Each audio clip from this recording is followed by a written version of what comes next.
Stéphane, je suis ravi de vous retrouver ici dans ce stade Raymond Kopa que vous connaissez bien. On va préciser quand même qu'on est à distance parce qu'on n'a pas de masque, mais on respecte les distanciations sociales. Et on va évidemment passer une demi-heure ensemble. Et ça, c'est vraiment un privilège. D'abord, je voudrais savoir comment vous allez quelques heures, quelques jours après votre dernier match ici à Kopa. Je vais bien, très bien. Aussi bien qu'avant le match. Et ça me fait plaisir de revenir dans le stade, même s'il est en travaux, en chantier. Mais ce sera pour un beau stade, donc voilà. Alors le plaisir, mais aussi même des émotions déjà de repasser ici, parce que vous disiez il y a une fin, qu'elle soit douce ou brutale, il y a une fin ici. Oui, il y a une fin.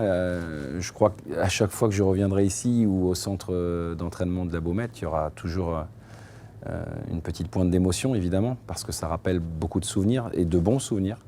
Donc ce matin, c'est le cas aussi. C'est le cas aussi, on va rappeler.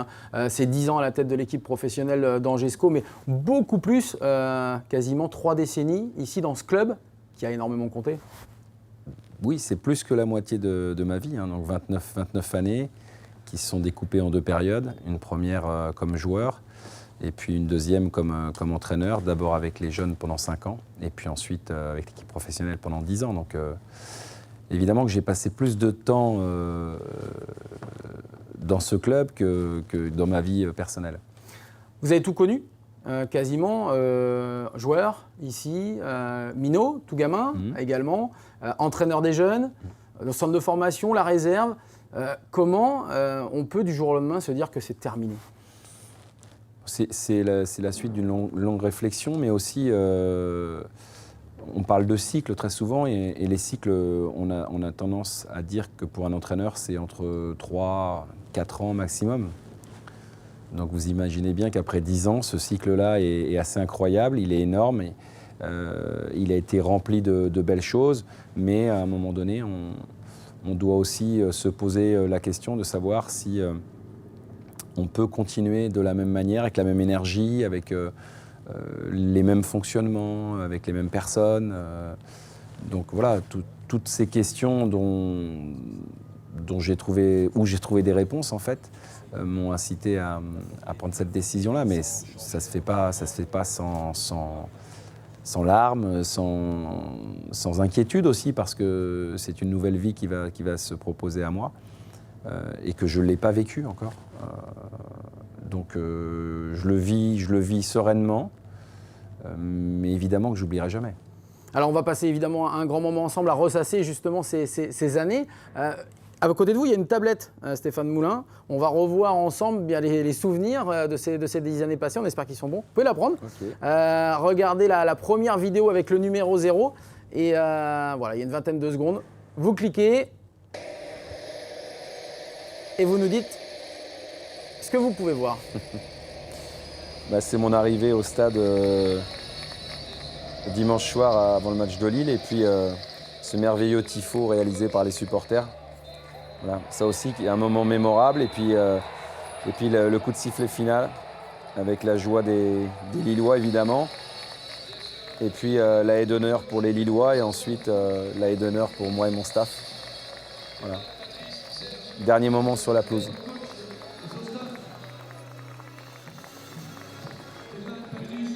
Et une belle image avec mes 2 garçons. Voilà, vous pouvez reposer la tablette et puis on verra bien évidemment d'autres vidéos, vous le disiez. Belle image avec vos garçons. Vous avez pu profiter de ces derniers moments à fond ? Oui, franchement oui. D'abord, j'étais heureux qu'ils soient sur la pelouse avec moi pour cette photo mémorable devant ce magnifique tifo, comme je vous l'ai dit. Et puis ensuite, j'ai pu profiter aussi d'un instant un peu privilégié dans le vestiaire avec les joueurs, le staff. Ça a duré longtemps, parce qu'on a dû quitter le stade à 2h30 le matin. C'est rare, mais c'était important. C'était important de prolonger cet instant, comme si on n'avait pas envie de se quitter. Donc on a repoussé ce moment, mais évidemment qu'il a fallu qu'on quitte le stade, et on l'a fait. Mais c'était un bon moment. Merci bien. Bonne soirée. Merci. Qu'est-ce que vous ont dit vos enfants à ce moment-là ? Ils vous ont dit, papa, il y aura autre chose Non, non, pas du tout. Je crois qu'ils voulaient aussi immortaliser cet instant. Voilà, ils savaient que c'était le dernier et qu'il fallait profiter aussi. Donc on l'a fait. Voilà, j'en remercie aussi les dirigeants de m'avoir permis ça. C'est important. C'était important pour eux, c'était important pour moi. Même si j'aurais aimé qu'il y ait un peu plus évidemment de monde, c'était un petit peu, ça restait un petit peu triste comme ça l'a été tout au long de la saison. Mais voilà, pour moi c'était très très important. Alors, la fin de l'aventure angevine, et on parlera évidemment dans quelques instants de votre avenir, puisque tout le monde se pose plein de questions. Où va aller Stéphane Moulin? Va-t-il arrêter cette saison? Va-t-il continuer? On en reparlera bien évidemment. Mais moi, j'aimerais revenir justement sur ces années passées à la tête de l'équipe professionnelle, parce que vous arrivez, en fait, vous vous êtes construit tout seul. Angers, vous l'avez connu, mais vous aviez connu aussi des clubs amateurs avant pour entraîner. On pense à Châtellerault. Comment on arrive à se construire en devenant comme ça, pas du jour au lendemain, mais entraîneur professionnel? Moi, je crois que c'est d'abord, il doit y avoir quelque part une vocation. Je crois beaucoup à ça, mais après, on se nourrit aussi de différentes expériences qu'on a pu vivre avec d'autres coachs, puisque j'ai été joueur. Et puis, je trouve que le milieu amateur est très formateur, parce que on fait tout, on s'occupe de tout. En tout cas, à l'époque où j'ai démarré, il n'y avait pas d'entraîneur adjoint, il n'y avait pas d'entraîneur des gardiens, il n'y avait pas de préparateur physique. Pas de staff. Pas de staff, j'étais tout seul. Pas de directeur sportif ou manager général. Donc, on est obligé comme on le dit, de mettre les mains dans le cambouis. Et je trouve que c'est très, très formateur, parce que finalement, quand on arrive dans le milieu pro, on est encadré, il y a un staff. Et donc, c'est une nouveauté aussi, parce qu'il faut aussi gérer un staff, il faut aussi le diriger. Et le staff technique, le staff médical, les joueurs. Mais je crois, comme beaucoup, on se forge au fil du temps, très naturellement, sans chercher à être qui que ce soit, sinon soi-même. Et puis, il n'y a pas réellement d'explication. Je crois qu'à un moment donné, où ça passe pas. Je savais très bien qu'en démarrant ce métier, il aurait pu s'arrêter très tôt.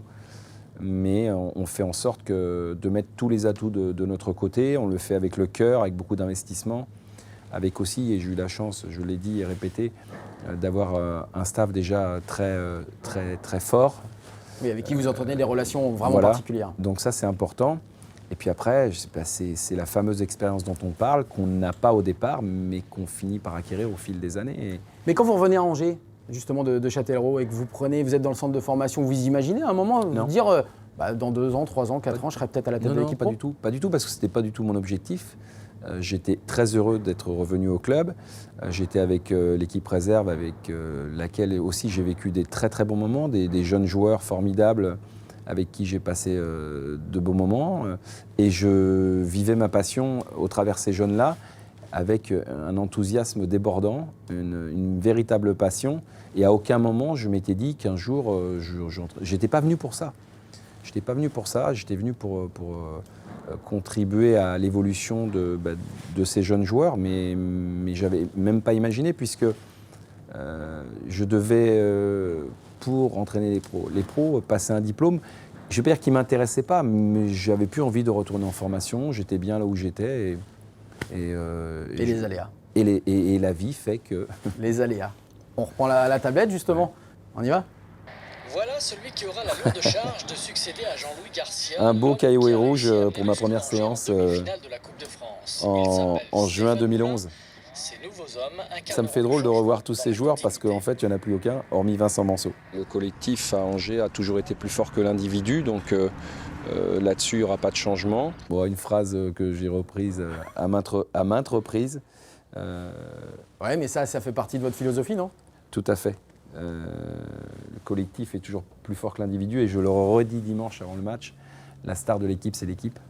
Et qu'à partir de là, chacun sait que dans le projet de jeu, dans le projet de fonctionnement, il y a une chose qui est immuable, c'est cette phrase-là. Le collectif restera toujours au-dessus des individus, mais j'ai aussi conscience que c'est les individus qui font le collectif, donc ça doit marcher dans les deux sens. Mais c'est une philosophie justement qu'on doit garder à l'esprit, surtout pour avancer? Oui, avancer dans la mesure où j'y crois. J'ai cette conviction. que les joueurs qui sont arrivés les uns après les autres depuis ces quelques années ont toujours fini par adhérer à ça, parce qu'ils se sont rendus compte que ça n'empêche pas l'éclosion des talents des individus, parce qu'on en a eu très souvent, tous les ans, mais qu'il fallait aussi que ça passe par un collectif fort et un cadre délimité, avec des règles, et que les règles, elles sont bonnes qu'à partir du moment où on les fait respecter et appliquer. Comment on fait pour rester entraîneur d'une équipe professionnelle pendant 10 ans, avec la pression inhérente au résultat, avec la pression inhérente à tout ce qui peut se passer en extérieur? On l'a vécu cette année à Angers, il y a eu les problématiques liées au président Saïd Chaban, il y a eu des joueurs qui se sont malheureusement montrés peut-être sur un jour un petit peu différent. Comment on fait pour tenir? C'est pas un problème pour vous? Non, parce que d'abord, j'ai toujours dit que la pression, elle était là en permanence, mais je me la suis enlevée très rapidement. Tout simplement parce que ça reste un sport, même si c'est un sport professionnel et qu'il y a des enjeux, j'ai bien compris ça depuis longtemps, mais ce qui m'importe, moi, c'est d'occulter un petit peu justement tout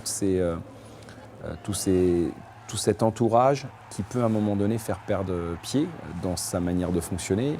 La méthode, elle doit être appliquée, elle ne doit pas changer en fonction des problématiques externes. Et j'ai toujours dit aux joueurs que voilà, on ne peut pas avoir peur de perdre un match, on ne peut pas avoir peur de changer de division dans le mauvais sens. Si on a peur, il ne faut pas faire du foot, quoi.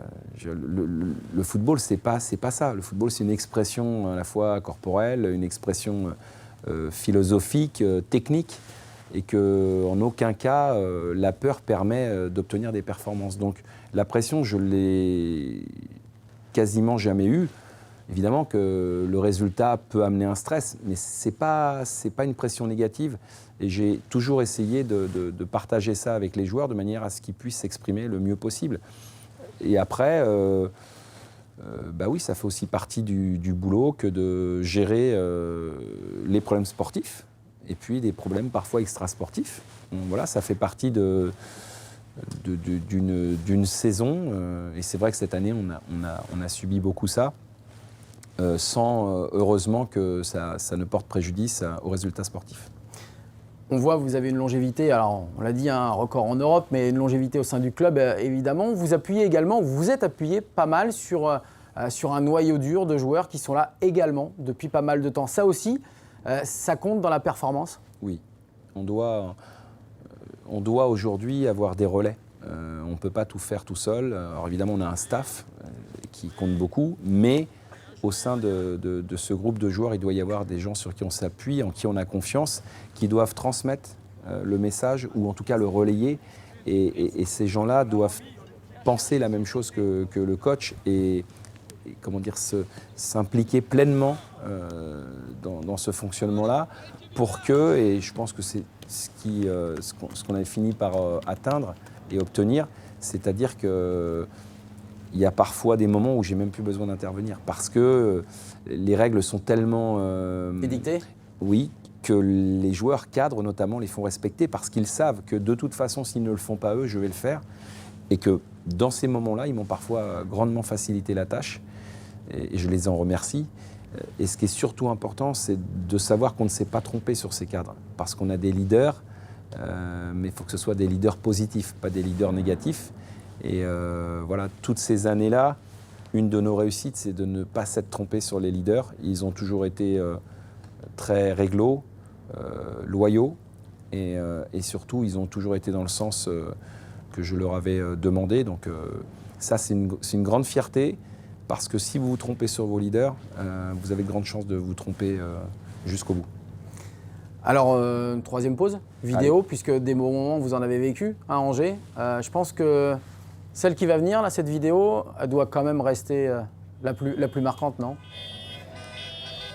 Bon, ça, évidemment, c'est la ville d'Angers qui est dans tous ses états, mais dans un état émotionnel très positif. 2015, 2015, fabuleux. la montée. Fabuleux. Je crois que c'est le moment le plus fort que j'ai vécu depuis que je suis dans le milieu du football. Partager ce moment de bonheur et surtout rendre heureux une ville, un département. On a ce pouvoir-là, nous, les footeux, cette chance. Et quand on arrive à ça, je crois qu'on appelle ça le Graal dans le foot. Et c'est un moment de plénitude, un moment de... Ouais, on a l'impression de ne plus toucher terre. Alors, c'est pas pour ça qu'on se prend pour d'autres, mais quel bonheur, quoi. Ouais, quel bonheur. J'imagine, c'est la première fois moi, que je vous voyais danser. Vous êtes quelqu'un de posé d'habitude Ouais, mais parce que vous ne me voyez pas en soirée. Hein. C'est ça. En tout cas, c'était un super moment, c'est vrai, de vivre, même par procuration, hein, pour tous les gens d'Angers, pour tous les supporters, les journalistes qui vous suivent, de vivre ces moments-là, c'est aussi un bonheur intense. À partir de 2015, vous sentez que vous entrez, vous et le club, dans une nouvelle dimension ? En fait, ce soir-là, pas vraiment. D'ailleurs, on ne mesure pas vraiment l'ampleur de cette joie collective. Je dirais que ça se fait au fil du temps. Mais par exemple, quand on reprend l'entraînement et qu'on est en Ligue 1, on se rend compte, parce que les joueurs nous témoignent déjà beaucoup de sympathie, beaucoup de soutien. Aux séances d'entraînement, il y a plus de monde. Et je dirais que petit à petit, on prend conscience qu'effectivement, le club est en train de changer de dimension, mais le plus difficile reste à faire. Quand on monte, c'est un moment formidable, c'est magnifique, exceptionnel. J'ai même pas de superlatif pour vraiment dire ce que je ressens. Mais on sait aussi que voilà, on change de niveau, on change de statut quelque part, et qu'on va devoir l'assumer, et que là, il va y avoir du boulot. C'est compliqué d'ailleurs, parce que la première saison, paradoxalement, on vous attend au tournant en disant ça va être très très dur pour Angers, et vous réalisez la meilleure saison en Ligue 1. C'est dingue. C'est paradoxal. 9e ? 9e et 3e à la trêve.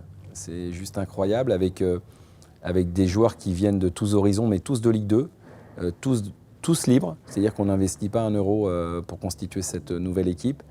Et la mayonnaise prend tout de suite. C'est des mecs remarquables, dans un état d'esprit incroyable. Je leur demande une chose, c'est d'être champion de France de l'état d'esprit. Et je suis convaincu qu'on l'a été sur cette saison et jusqu'à la dernière. Mais il y a une osmose, c'est une alchimie qu'on a du mal à décrire et à raconter, parce qu'il faut juste la vivre, quoi. Et c'est vrai qu'on surprend. On surprend, on gagne notre premier match à Montpellier 2-0, et à la fin de ce match-là, on est premier, on est leader du championnat. Plus jamais on le sera. Non, mais au moins, et Paris le sera dès la deuxième journée jusqu'à la fin. Mais c'est incroyable, c'est un petit clin d'œil du destin. Vous avez été en tête du championnat de France. Incroyable. Angers. C'est incroyable, alors qu'on vient de monter. Et on vit ça vraiment comme un vrai conte de fées. Le conte de fées, il se poursuit parce que d'abord, il y a la Ligue 1. On le rappelle, l'objectif du club, ça a toujours été le maintien, de retrouver cette équipe et ce club d'Angers parmi l'élite, de le conserver parmi l'élite. Et pour ça, on a toujours parlé dans l'extérieur de ce fameux triptyque. Le président Saïd Chaban qui est arrivé en 2011, vous qui arrivez à la tête de l'équipe pro en 2011, et Olivier Piqueux qui lui est arrivé en 2006 au club et qui est le manager général. À quoi on doit justement ce fameux triptyque ? À une relation particulière que vous avez eue au départ ? Vraiment, on a un peu défrayé la chronique dans ce domaine-là, à savoir que c'était bien huilé, chacun avait son travail, sa mission, et on a été performants les uns et les autres, individuellement et donc collectivement. Une force incroyable, une capacité à s'élever les uns et les autres pour atteindre un niveau de connivence et un niveau de compétence qui a été reconnu, parce que faire ça sur une année, 2 années, mais la normalité, c'est justement que ça a duré aussi longtemps et que dans aucun club, 3 personnes sont restées comme ça aussi longtemps à travailler ensemble avec autant de bons résultats. Et que c'est déjà extraordinaire ce qu'on a vécu ensemble pendant ces années. Voilà, alors aujourd'hui, je ne peux pas retenir ce qui s'est passé depuis les dernières années, parce que ça ne correspond rien à ce qui s'est passé pendant les 8 précédentes. Et je veux retenir que celle-là. Que celle-là, effectivement. Alors les années Ligue 1, il y en a eu 6 saisons au total avec vous. Il y a eu, vous l'avez dit, cette fameuse première place, la première journée du championnat. Regardez, il y a eu aussi un autre grand moment, parce qu'on parlait d'Angers pour le maintien en Ligue 1, et puis on a vu débarquer Angers du côté de Paris. Le feu d'artifice a un goût doux amer. même si Angers est tombé avec les armes en finale contre le Paris Saint-Germain sur un but de Raccro, un coup de malchance à la 92e minute. Là, c'est magnifique d'emmener les Angevins comme ça à Paris. Ça me fait des frissons encore de voir ce mur noir et blanc. Moment exceptionnel. Exceptionnel. Différent de la montée parce que la coupe, on sait très bien que c'est match après match, mais il faut répondre présent le jour J. Et ce jour-là, on répond présent. On répond présent et malgré ça, on perd sur un coup du sort. Et je considère que pour gagner cette finale et remporter le titre, il fallait que ce sort-là il soit en notre faveur. Malheureusement, il ne l'a pas été, mais j'étais tellement fier avec tout le club, évidemment, de montrer cette image du SCO d'Angers, ce que le club est devenu, comment il était respecté par nos supporters, évidemment, par tous les Angevins qui aiment le SCO, et puis aussi un peu par la France, parce qu'on montre une belle image. Et j'avais dit, et je le confirme, ce jour-là, on ne gagne pas la Coupe de France, mais on gagne l'estime. Et l'estime, ça n'a pas de prix. Et dans le sport, c'est important de mettre en avant ces valeurs parce qu'elles ne sont pas si souvent que ça ou pas assez mises en avant. Et difficile parce qu'on n'est pas passé loin, il y avait beaucoup de déceptions chez les joueurs, mais une immense fierté aussi d'avoir montré que le petit club d'Angers est en train de grandir, quoi. Alors Stéphane Moulin, on l'a dit, c'est l'homme du renouveau en 2011, c'est l'homme de la montée en 2015. Alors oui, avec votre staff, avec les joueurs évidemment. C'est aussi l'entraîneur qui a permis d'aller au Stade de France en 2017. Et puis c'est aussi un entraîneur, vous allez écouter l'interview qui va arriver parce que d'abord vous connaissez très bien le joueur.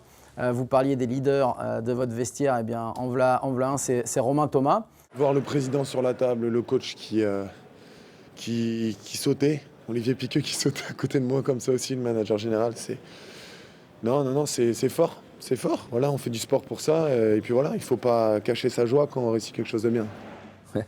Alors ça aussi, c'est un moment particulier. Ouais, c'est un moment particulier parce que ça fait... On le resitue ? Ouais. Allez-y.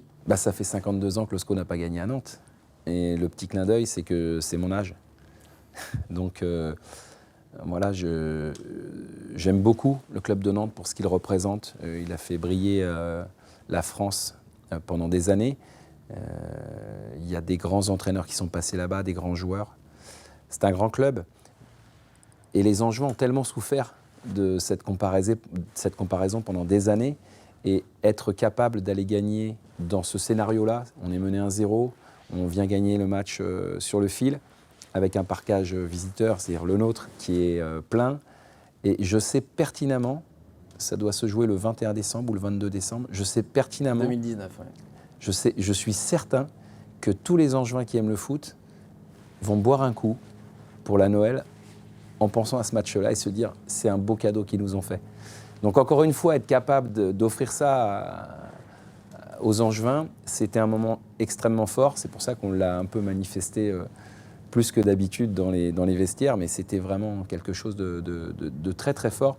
Et j'ai classé cette victoire-là dans les plus fortes et les plus importantes de cette décennie. Ça commence à en faire quand même des moments forts depuis qu'on en parle. C'est pas mal quand même. C'est vrai, c'est bien. Ça veut dire qu'on a vécu des belles choses. Des belles choses d'ailleurs. La question, elle est toute trouvée. Vous avez vécu des mauvaises choses ? Non. Sincèrement, non.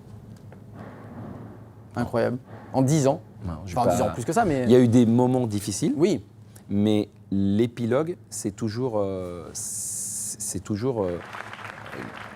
une belle fin, quoi. Une belle fin. Même les moments difficiles, on les a traversés et on a toujours réussi à renverser la tendance quand elle ne nous était pas favorable. Et ça, c'est la force de ce club. C'est la force collective, j'y reviens, mais aussi dans la composante du club. Le club a toujours été fort pour traverser les mauvais moments, même si les mauvais moments, on n'en a pas connu beaucoup. Quand on lit, justement, Stéphane Moulin, entraîneur d'une décennie, légende à vie, c'est waouh, hein ? C'est incroyable quand même. C'est un honneur, je suis extrêmement flatté de ça parce que peu de gens ont cette chance à un moment donné d'être mis en avant. Et ça fait plaisir. Il n'y a pas de fausse modestie à ce moment-là. Ça fait plaisir, c'est un honneur. Et on se dit que... Et c'est là aussi où on ne prend pas bien conscience, parce que moi, je suis dans mon travail, on est un peu dans notre bulle, et on ne sait pas toujours ce qui se passe ailleurs. Mais là, il y a une vraie reconnaissance. Et que même si on ne fait pas ce métier-là pour ça, on ne peut que moi, j'ai succombé à ça sur le plan émotionnel, parce que c'est... Waouh, là, on nous met à un niveau... merci, quoi. Ah, justement, derrière, parce qu'on y arrive maintenant derrière, c'est que la fin du contrat, donc, elle est toute proche. Vous avez un contrat jusqu'au 30 juin, oui, comme tout le monde, oui. comme tout le monde dans le football, on va dire. C'est ça. Derrière, vous êtes libre. Oui. Et donc, tout le monde vous pose la question, et je ne vais pas y déroger, de votre avenir. Alors, quid de Stéphane Moulin, de l'avenir de Stéphane Moulin? Est-ce que vous allez reprendre une activité dans un club dès la saison prochaine ou pas? Alors, mon souhait, c'est celui-là. Parce que je sens que je suis fait pour ça, et j'ai encore de l'énergie, et j'ai encore envie d'exercer ce métier-là. Mais ça ne se passe pas comme ça. C'est-à-dire qu'avant d'aller dans un autre club, avant de choisir un autre projet, si j'ai le choix, et ça semble être le cas, j'ai besoin aussi de beaucoup réfléchir pour pouvoir faire le meilleur choix. Ça a toujours été le fil conducteur de ma vie et de ma profession. Donc aujourd'hui, je ne peux pas annoncer... Rien n'est acté. Rien du tout. Il y a 3 possibilités. Je replonge dans un projet qui peut me correspondre. Je prends une année de recul parce que je n'aurais pas forcément trouvé ce que je veux, ou je fais autre chose. C'est quoi autre chose? On a un petit projet avec mon épouse depuis quelques temps, voilà, sur la relation humaine, le coaching un petit peu personnel, professionnel. Donc c'est quelque chose qui nous tient à cœur. Et s'il n'y a pas ce qui me convient, c'est peut-être un clin d'œil aussi pour faire autre chose et aller toujours dans ce qu'on adore, c'est aller vers les autres et essayer de donner parfois des clés, des conseils. Grâce à notre expérience, la mienne sur le plan professionnel, évidemment management, et puis aussi mon épouse qui a vécu des choses et qui aujourd'hui est en mesure de transmettre une force. Donc, il n'y aurait pas qu'un seul coach Moulin dans la famille? Non. Ça serait quand même mais c'est un excellent. projet, on l'a dit, on a vécu ça en équipe. Et comme l'équipe a bien marché, on peut la reconstituer pour autre chose que le foot. Et pourtant, tout le monde, quand je dis tout le monde, c'est les observateurs, les journalistes, les médias, tout le monde vous voit à Caen, au Stade Malherbe de Caen, parce que aussi, on connaît une personne qui est là-bas, c'est Olivier Piqueux. Oui, que tout le monde pense ça, ça coule de source finalement. Je comprends ça, et c'est vrai que je crois que le président s'est exprimé sur ce sujet, le président de Caen. Aujourd'hui, je sais que je peux aller à Caen, mais encore une fois, je dois prendre mon temps, réfléchir et puis aussi mesurer les différentes possibilités qui s'offrent à moi. Parce que vous l'avez dit, il y a plusieurs propositions possibles. Oui, il y a plusieurs propositions. Et j'ai aussi parlé, pas forcément... de club.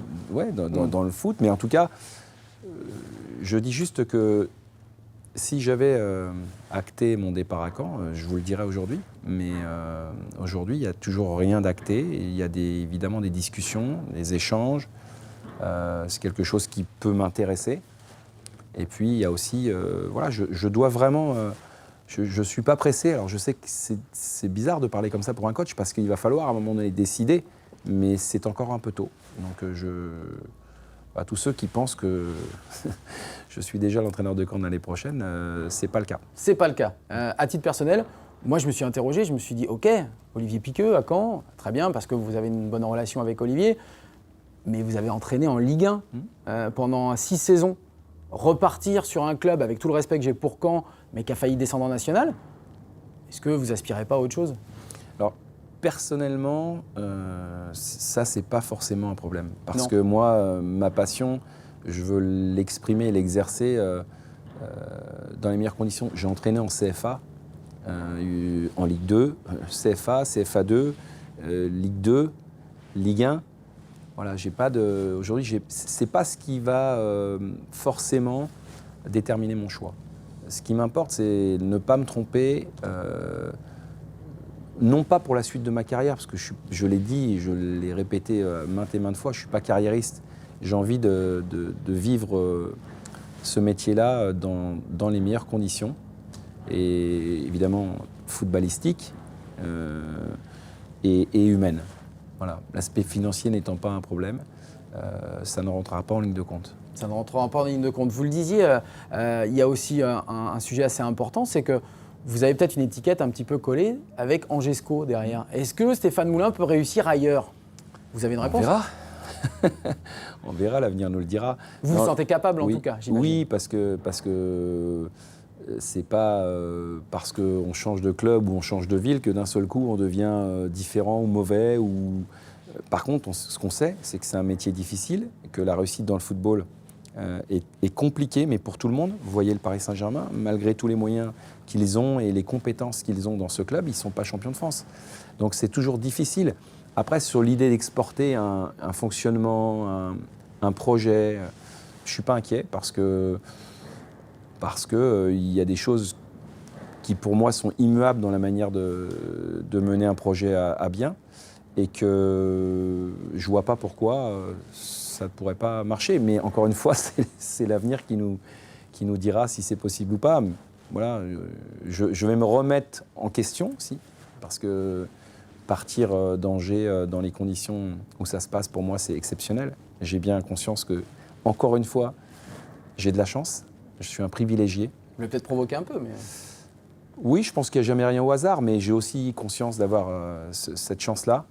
Et donc, je vais me remettre un peu en danger ailleurs, puisque, évidemment, ça sera une nouvelle ère, ça sera des nouveaux joueurs, ça sera un nouveau club avec toutes ces nouvelles composantes et qu'il faudra reconstruire, en ce qui me concerne, quelque chose avec un autre club.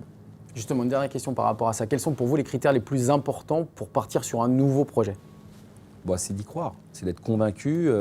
Le projet sportif, évidemment, est important. Je l'ai dit, le projet humain. On avait mis au cœur de ce projet d'Angesco, quand on a démarré, au cœur du projet, c'était les hommes. Et c'est, je considère, les hommes qui ont fait grandir ce club. Mais pas que les 3 dont vous avez parlé. Les hommes en général, tous les hommes qui ont contribué à... Toutes les composantes du club. Exactement. Et que pour moi, c'est important.